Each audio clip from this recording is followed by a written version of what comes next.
এই বড় মতো একটা আছে না, হ্যাঁ গাছে ভাই, ও লোকের দেখলে দেখবেন ও রেগে যায়, লোকের দেখলে ও মুখ লাল হয়ে যায়, খেয়াল করবেন লাল হয়ে কাঁটা খাড়াতে ওঠে আর ও মাথা নাড়ে। আর আমরা আগে ভাবতাম যে ও আমার রক্ত খাচ্ছে বলে আমরা তখন কি করতাম, বলে ছেলে রে সবাই কর বুকি থুতু দে, বলে সব থুতু নে আর বুকি দিত দে, আর ওর দিকে তাকিয়ে বলছে খা খা খা তো খাবি খা। ওর বাপের ক্ষমতা আছে, ও গাছতে আমার রক্ত খায়। ও রেগে যায় যে মানুষ দেখলে মারবে, তাই রাগের চোটে মুখ লাল হয়ে যায়। আসলে ওর বাপের ক্ষমতা নাই, রক্ত টানে। মাথা নাড়ার কারণ হলো মানুষের জিজ্ঞাসা করে মারবি নাকি রে। তা এবারে ওই যেটা ছোট লোকের দেয়ালে থাকে ওটা মারবেন না, ও বহুত মার খেয়েছে, ওই মনে করে লোক বহুত ওর পিটেছে, কিন্তু ওর মারবেন না। লেজ এতটা লম্বা সরু মতো বাগানে বাগানে থাকে, দেখতে হইলে অন্তত ইট মারবেন, আর নয় মার মার বলবেন। যদি মারতে পারেন একেবারে লক্ষ লক্ষ নেকি আপনার নামায় আমালে লেখাবে। এক মারি মারবেন, একে মারি ওর কপালে আগুন দেবেন। এই জন্য বহু দামি দামি মস্তান অ্যাক্সিডেন্ট হয়ে হাত ভেঙে গেছে, বলছে বডি এরকম হাত কাটা কেন রে? বলছি একদিন অ্যাক্সিডেন্ট করেছিলাম, কেটে গেছে বাবু। এত বড় মস্তান হাত কেটে গেল। বলছে তো দুটো ঠ্যাং কাটা কেন রে?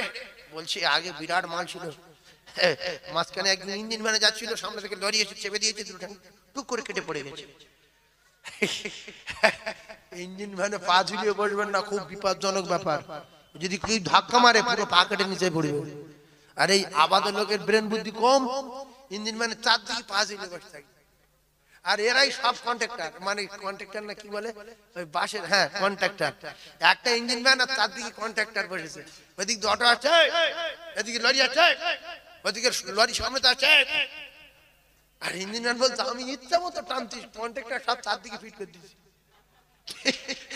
কথা বুঝাচ্ছে না? চারদিকে কন্ট্রাক্টর বসে আছে, লেডিস কন্ট্রাক্টর আছে, জেন্টস কন্ট্রাক্টর আছে, আছে না নাই? হ্যাঁ একবার দরিদ্র বলে চা খাই, আল্লাহুম্মা সাল্লি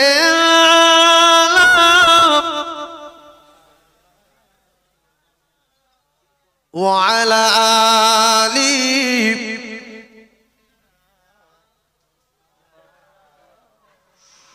কোথায় আছো গো ও দয়ার নবী, কোথায় আছো গো দয়ার নবী, ও নবী আমাদেরকে ছাড়িয়া আর আপনি ছাড়া কি লাভ হবে এ দুনিয়াতে বাঁচিয়া। দেখা দিও আমার দয়ার নবী একটিবার আসিয়া,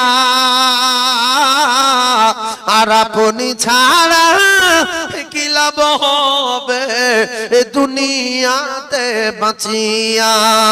আল্লাহুম্মা মুহাব্বতে বলেন সাল্লি আলা।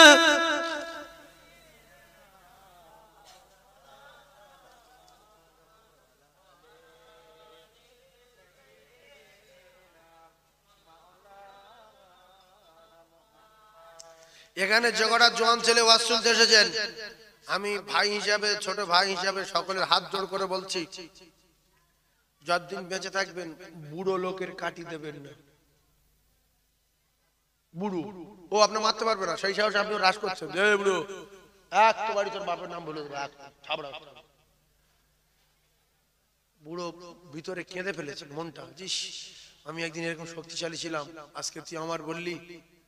আল্লাহ যে হাতটা তুলে মারে বলেছে হাত যেন পড়ে যায়, খোদা আল্লাহর কসম, রাসূল বলেছে দাওয়াতুল মাজলুম সাত আসমান ভেদ করবে, আল্লাহ পাকের আরশ আজিমে যাবে, মাঝখানে কোথাও কোনো পর্দায় আটকানো যাবে না।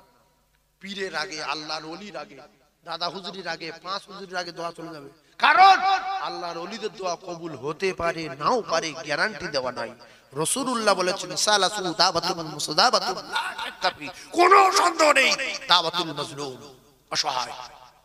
এই জন্য বুড়ো লোক দেখে দোকানে চা খাচ্ছেন, তিনটে মস্তান বসে আছে, ঠ্যাং তুলে দেবে, ঠ্যাং তুলে দেবে বসে আছে, সিগারেট দাও, একটা বাপ বয়সী লোক বুড়ো, সে ধনে দাও বাবা চা খাবে বাবা, হবে বাবা, সাজাও না বাবা। বুড়োটা 5 মিনিট দাঁড়িয়ে আছে, 3টে কুমটো। একবার বললো না যে বাপ এখানে বস, আমি অনেকক্ষণ তো বসে আছি, আমি দাঁড়িয়ে বিস্কুটটা খাই, চাটা খাই। কুমটো যদি বলতো তাহলে কুমটোর জন্য বুড়ো একটু দোয়া করতো যে বাপ তুই, তোর আল্লাহ ভালো করবে বাবা, তুই ভালো বংশের ছেলে, আমার কোমর কনন করছিল বাবরে, তুই যেখান যাবি আল্লাহ তোর ভালো করবে, যা। এই হলো মজলুমের দোয়া। তোমার বড় বড় বিপদ ছিল, সামনে মুসিবত ছিল, গাড়ি অ্যাক্সিডেন্ট ছিল, হার্ট অ্যাটাক ছিল, স্ট্রোক ছিল, আল্লাহর কসম রাসূলুল্লাহ বলেছেন মজলুমের দোয়া 7 আসমান ভেদ করবে, আল্লাহর আরশে আজিমে যাবে, মাঝখানে কোথাও কোনো পর্দায় আটকানো যাবে না, যাবে না, যাবে না। ভোরের বেলা যাচ্ছেন কলকাতায়, শিখলেন রাসূলুল্লাহর হাদিস বলছি, বানানো গল্প বলিনি।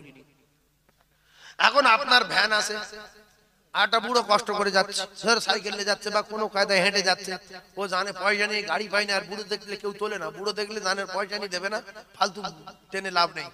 আল্লাহর কসম রাসূলুল্লাহ বুড়ো মানুষের বোঝা পর্যন্ত মাথায় করে নিয়ে তার গন্তব্যস্থলে পৌঁছে দিয়ে এসেছে। তাহলে আমি যদি এই বুড়োর বোঝাটা ভ্যানে তুলে লই, যে কাকা তুই বোঝাটা আমার ভ্যানে দে, আর তুই ভ্যানে বোর্ড নাই হেঁটে আয়, এ দোয়া করবে না, করবে না?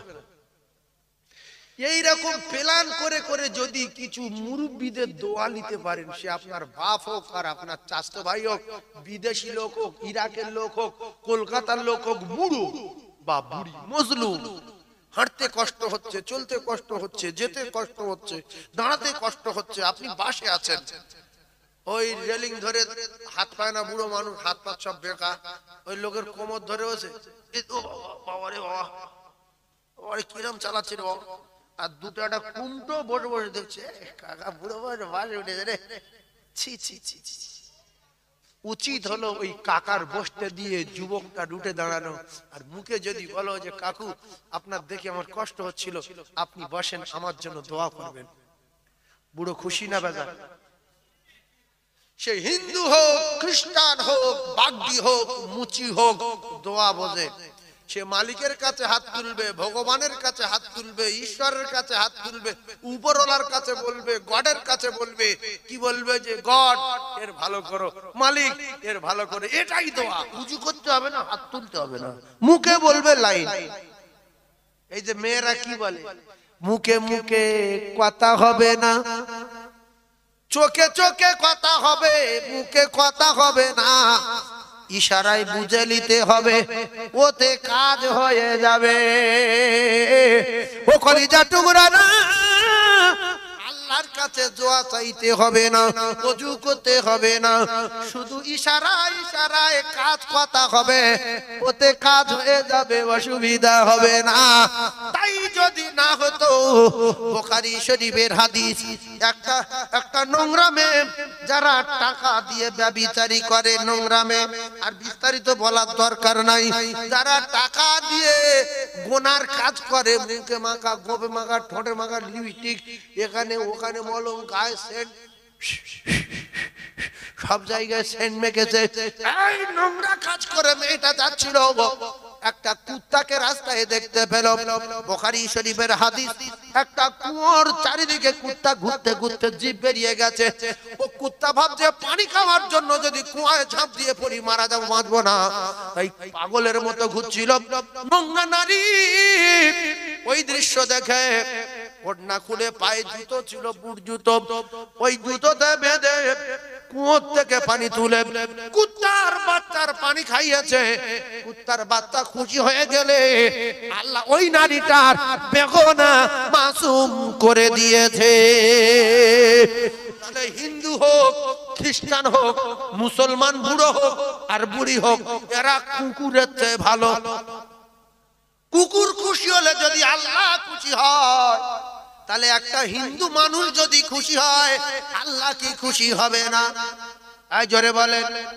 ও কলিজার টুকরারা, আমার নবী সবাই মারতে এসেছে, বড় বড় কথা বলেছে, দাঁত ভেঙে দিয়েছে, মাথা ফাটিয়ে দিয়েছে, টাইপে ঝাঁঝরা করে দিয়েছে, বিশ্ব নবীর মাথায় পচা উটের নাড়ি চাপিয়ে দিয়েছে। আমার নবী দোয়া চেয়েছে, আমার নবী কারুর মারে না। আল্লাহর নবী শত্রুদের জন্য দোয়া চেয়েছে, আল্লাহ আমার চিনতে পারিনি, ওদের চেনার মতো তৌফিক দেন। যেমন মা তেমন বেটা, যেমন বেটি তেমন বেটা। একটা কথা মাথায় রাখেন ও কলিজার টুকরা, দুটো টাচ দেব, টাচ ভালো করে বুঝবেন। এই দুটো টাচ দিয়ে সাঁ করে কারবালার ময়দানে চলে যাব। গারে সুর বলে একটা জায়গা আছে মক্কায় পার, ৫,৫০০ ফুট উঁচু। ভালো করে কথাটা মুখস্থ করলেন, পয়েন্টে পয়েন্টে মিলছে কিনা দেখেন। ওই গর্তের ভিতরে আল্লাহ পাক আমাকে ঢুকিয়েছিলেন, যে গর্তের ভিতরে আবু বকর সিদ্দিক রাদিয়াল্লাহু তাআলা আনহু আর রাসূলুল্লাহ প্রথম হিজরতের সময় আশ্রয় নিয়েছিলেন। মক্কা থেকে প্রথম হিজরত, প্রথম আশ্রয় নিয়েছিলেন কোন জায়গায়? এটা মানুষ কথা বলে না তো, এই তুই চুপ কর না। সবাই বলেন গারে সুর, মুখে বলেন ওই পাহাড়টার নাম গারে সুর। একটু মুখে বললে আল্লাহ খুশি হয় যে আমার বান্দারা সব জানে ওই পাহাড়টার নাম কি, গারে সুর। যোগ্য বাপের যোগ্য বেটি হযরত আসমা আবু বকর সিদ্দিক রাদিয়াল্লাহু তাআলা বড় মেয়ে, কি নাম? আসমা রাদিয়াল্লাহু তাআলা আনহা। বাড়ি রয়েছেন রাসূলুল্লাহ সিদ্দিক আকবরকে ডেকে নিয়ে চলে গেছেন, সবাই শুনেছি জানি। এখন রাসূল বললেন, আবু বকর আমার প্রচন্ড কষ্ট হচ্ছে, মক্কা থেকে হেঁটে হেঁটে ফের পাহাড়ে উঠেছি ৫,৫০০ ফুট উপরে, তুমি একটু বসো তো, আমি তোমার উরোর উপর মাথা দিয়ে একটু শুই। যেরকম বাপ সেরকম বেটি, যেরকম মা সেরকম মেয়ে। শোনেন, রাসূলের উরোর উপর মাথা দিয়ে শুয়ে পড়লেন, আবু বকর সিদ্দিকের উরুর উপর মাথা দিয়ে শুয়ে পড়লেন। আল্লাহর নবী সিদ্দিক আকবরকে সাপে কামড়ালেন, রাসূলুল্লাহকে ডাকছেন না। এমত অবস্থায় বিষের তাড়নায় নীল হয়ে আসছে, মারা যাবে। বললেন, আমি রাসূলুল্লাহর মুখ দেখতে দেখতে জীবনটা দিয়ে দেই, ঘুমের কষ্ট দেব না। কারণ আমি বলেছি রাসূলুল্লাহর আমি আমার জীবনের চেয়ে বেশি ভালোবাসি। এখন আমার জীবন বাঁচাতে গিয়ে আমি রাসূলুল্লাহর ঘুম ভাঙাবো, আমার দ্বারাই অসম্ভব। জায়গাটা বলে সুবহানাল্লাহ, বলে জোরে বলে। আমরা হলে কি করতাম, তাড়াতাড়ি করে নবী ধাক্কা মেরে ফেলে আমাকে বলে এই কথা ঠিক আছে। নবী, বিশ্ব নবী, আচ্ছা আচ্ছা আচ্ছা,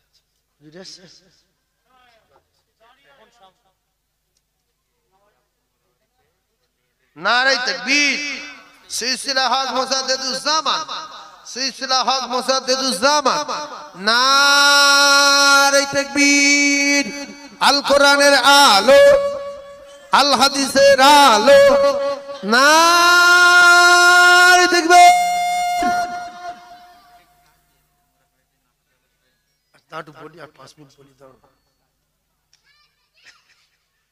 ও ভাই, আপনাদের কি অসুবিধা হচ্ছে? পয়েন্টটা শুধু দেখেন, পয়েন্টটা দেখেন। আমি টাচ দিচ্ছি একটাই কারণে, বুঝতে পারবেন 3 জায়গায় টাচ মারবো, জীবন ধন্য হয়ে যাবে। আবু বকর সিদ্দিক বললেন যে আল্লাহ রাসূল জেগে গেলেন। আবু বকর সিদ্দিককে বললেন, তুমি কাঁদছো কেন? বাড়ির কথা কি মনে উঠেছে? বিবির কথা মনে উঠেছে না মৃত্যুর ভয়ে কাঁদো? আবু বকর সিদ্দিক বললেন, ইয়া রাসূলুল্লাহ, না আমি কাঁদিনি। আপনার মাথা আমার উরুতের উপরে, আর আপনার মাথা উরুতে রেখেছি।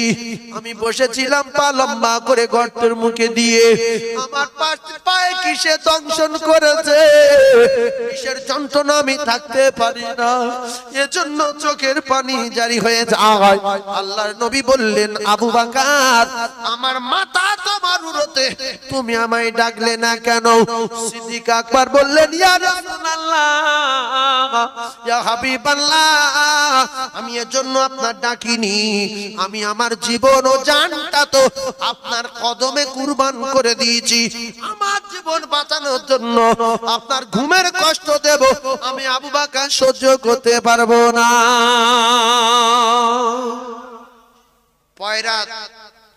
পয়রা ওই গর্তের মুখে বাসা করে ডিম পেড়ে আছে, যে গর্তে নবী ঢুকেছে, আর মাকড়সা জাল বুনে দিয়েছে।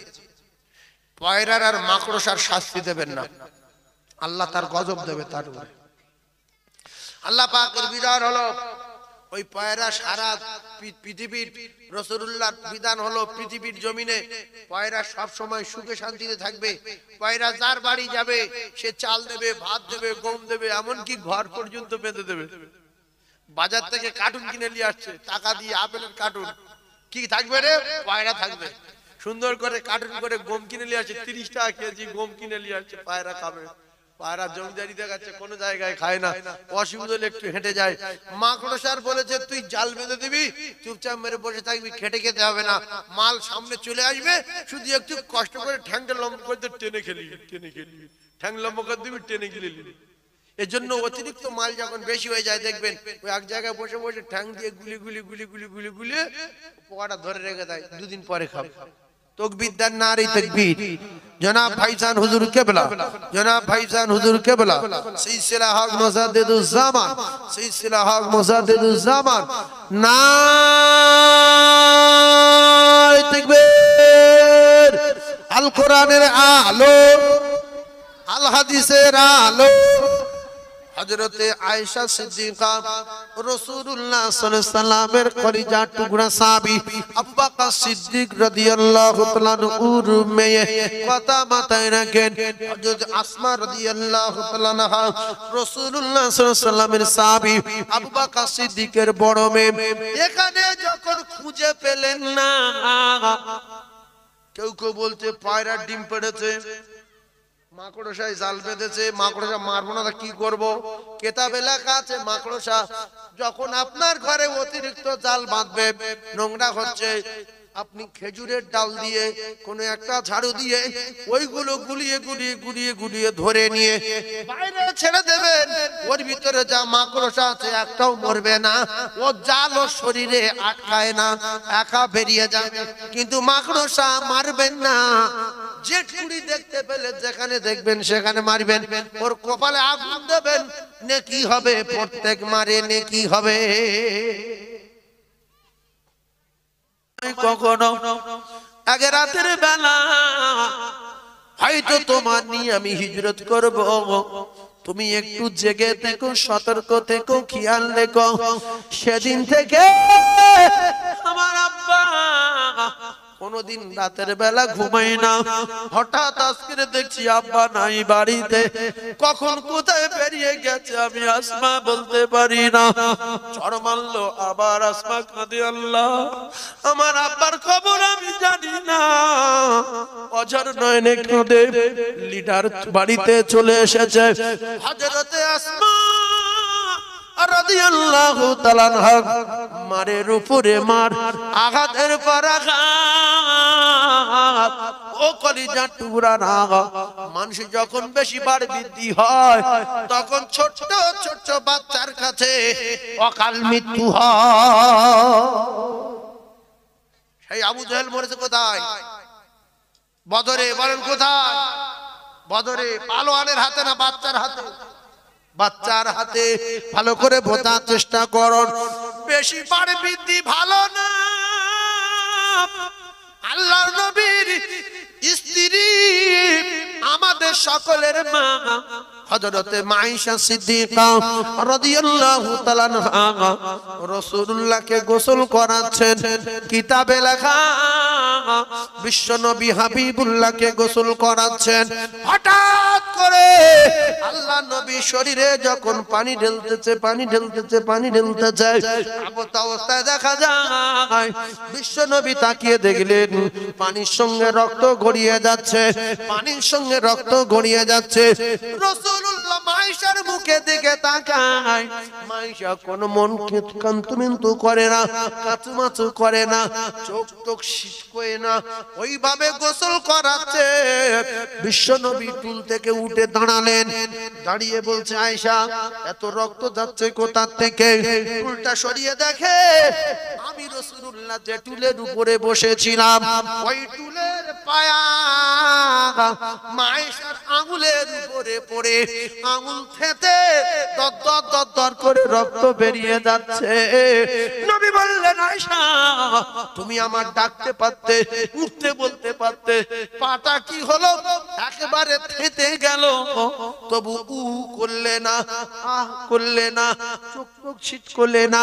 আল্লাহ নবীর স্ত্রী আবু বকর সিদ্দিকের কলিজার টুকরি বাপের খবর দেখলেন, মরে যাচ্ছে, রাসূলকে ডাকলো না, উঠতে বললো না।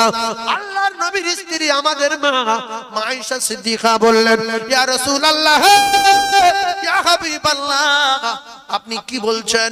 আপনার বসা টুলের পায়া আমার বুড়ো আঙুলের উপরে পড়ে দর করে রক্ত বেরিয়ে যাচ্ছে, আমি সেজন্য আপনার উঠতে বলবো না? না না, আপনার বসা টুলের পায়া যদি আমি আয়েশা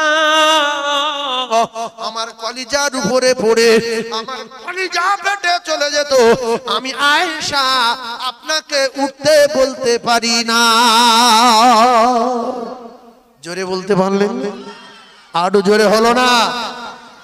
তাহলে যেরকম বাপ সেরকম মেয়ে, যেরকম বাপ সেরকম বেটি।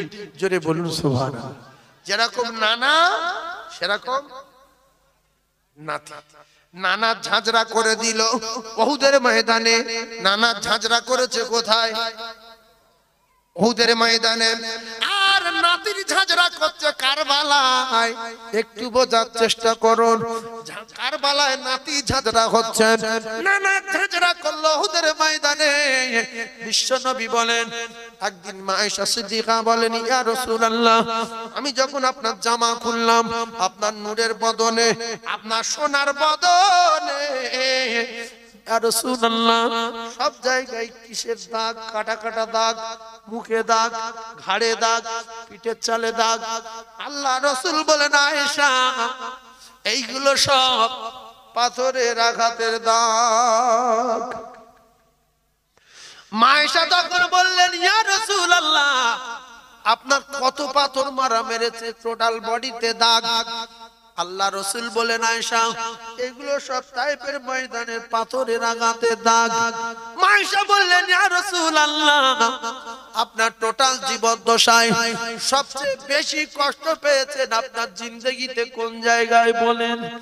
আল্লাহ রাসূল বলেন আয়েশা আমার টোটাল জিন্দেগিতে যত জায়গায় কষ্ট পেয়েছি সবচেয়ে বেশি কষ্ট পেয়েছি তায়েফের ময়দানে। পিছন দিকে তাকাই পাথর মারে, 3 দিন খাওয়া নাই, ডান দিকে তাকাই পাথর মারে, বাম দিকে তাকাই পাথর মারে, সামনের দিকে তাকাই পাথর মারে। আমার ঝাঁঝরা করে দিয়েছিল তায়েফে। এইগুলো সব পাথরের আঘাতের দাগ। বিশ্বনবী হাবিবুল্লাহ এই দৃশ্য দেখে আল্লাহ পাকের দরবার থেকে ফেরেশতারা আসলেন, ইয়া রাসূলুল্লাহ আল্লাহর তরফ থেকে রায় ক্লিয়ার। আপনার এই কষ্ট দেখে আসমান জমিন থরথর করে কাঁপছে। আপনার আব্বা নাই, আপনার মা নাই, আপনার দাদু নাই, ইয়া রাসূলুল্লাহ আপনার খাওয়া নাই। একটা বার শুধু অর্ডার দেন। বিশ্ব নবী বললেন না আমি অর্ডার দেব না, বরং আমি ওদের জন্য দোয়া চাইব আল্লাহ যেন ওদের চেনার মতো তৌফিক দেয়। এরপর বিশ্বনবী ক্ষমতা পাওয়ার পরেও অর্ডার দেননি। এইবারে কারবালার ময়দানে ইমাম হাসান যেমন আবু বকর সিদ্দিক বাপ, তেমন আসমা বেটি, তেমন মা আয়েশা সিদ্দিকা বেটি, যেমন নবী, যেমন নানা, তেমন নাতি। কারবালার ময়দানে আলী আকবর ঝাঁঝরা হলো, ইমাম আবুল কাসিম টুকরা হলো, ইমাম আলী আসগার ও কলিজার টুকরারা ঝাঁঝরা হয়ে গেল। এমন অবস্থা দেখা যায় ছোট বেটা বুকের উপরে তীরের পর তীর খেয়ে ঝাঁঝরা হয়ে গেল। লাশের পর লাশ কারবালায় বাচ্চা বুকে নিয়ে যখন রক্ত মাখা শরীর দিয়ে কাঁদে আল্লাহ, কারবালার ময়দান থরথর করে কাঁপে। এমন অবস্থায় দেখা গেল জিনেদের বাদশাহ, জিনেদের সরদার হযরত আলীর কলিজার টুকরা বেটাকে হযরত ইমাম হুসাইনকে সালাম দিলেন, আসসালামু আলাইকুম। হযরত ইমাম হুসাইন চোখের পানি জারি হয়ে যায়, ওয়া আলাইকুম আসসালাম। কে? কারবালায় সালাম দিলেন কে? জিনেদের বাদশা বলে আমি জিনেদের বাদশাহ, তোমার আব্বা জান শেরে খোদা আলী কাররামাল্লাহু ওয়াজহুর মুরিদ।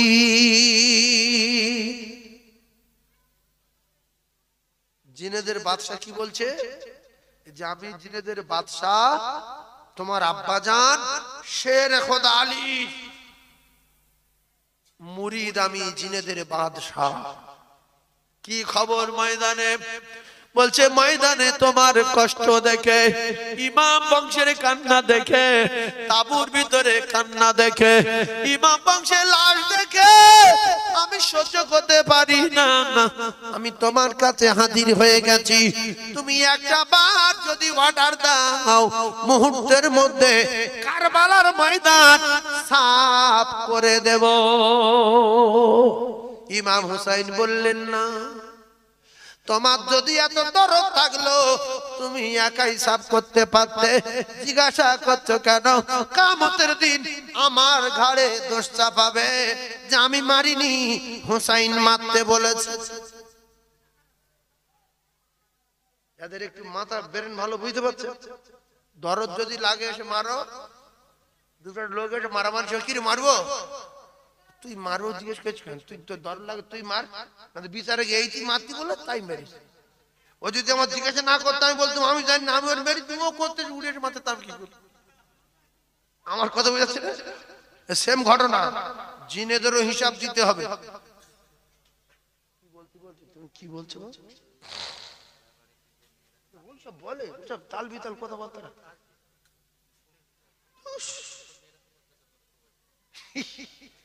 আমি একটা তালে ওয়াজ নিয়ে যাচ্ছি, শেষ তো হয়ে গেছে, শেষ এই তো হয়ে গেছে, আর 2 মিনিট 3 মিনিট বাকি আছে। এই দেখেন একটা কথা কি বলবো শোনেন। আমার এই বাবু বা কমিটির ছেলেরা বলতে হুজুর সেই মোড়া বাড়ি সেই মেয়েরা কি করে কাঁদে সেইটা বলতে। আসলে ব্যাপারটা কাঁদে না, ব্যাপারটা ওই কোরআন শরীফ পড়ে। সেই জন্য আমি একটা মহিলা মাদ্রাসা করেছি, মাদ্রাসাতুল বানাত, যাতে করে মেয়েরা সহি শুদ্ধভাবে কোরআন শরীফটা তেলাওয়াত করতে পারে, শরিয়াত সম্মত কিছু শেখে, শরিয়াত বোঝে, দিন বোঝে, স্বামীর পাওয়ার বোঝে, শ্বশুরের ক্ষমতা বোঝে, শাশুড়ির কদর বোঝে। না তো শুধু এক পিঠে লেখাপড়া শিখলে ও পিঠ অন্ধকার, ও স্বামীর জেল খাটাবে, শ্বশুরের মুখে চড় মারবে, শাশুড়ির জেল খাটাবে, এরকম হচ্ছে না, হয় না? এই জন্য ইলম যদি না থাকে, পাওয়ার ইলমের ক্ষমতা যদি না বোঝে, কিতাবে লেখা আছে স্বামী যখন তোমার বিছনায় ডাকবে সব কাজ ফেলে রেখে স্বামীর ডাকে সাড়া দিতে হবে, কোনো অজুহাত চলবে না। হাঁস মুরগি ছাগল ভেড়া জমি জায়গা চাষবাস নফল নামাজ পড়ছো তাও ছেড়ে দাও, স্বামী ডেকেছে চলে যাও। কিন্তু এখনকার দুটো একটা মুখ্য নারী আছে, একটু দাঁড়াও 15 মিনিট দেরি করো, সিরিয়ালটা দেখে নি, সিরিয়ালটা দেখে নি, দাঁড়াও, এ বইটা আর 8 ঘন্টা বাকি আছে, তুমি ঘুমো না, আমি যাচ্ছি আর 8 ঘন্টা বাকি আছে। এরকম নাটকবাজি করে না, করে না? জোরে বলেন।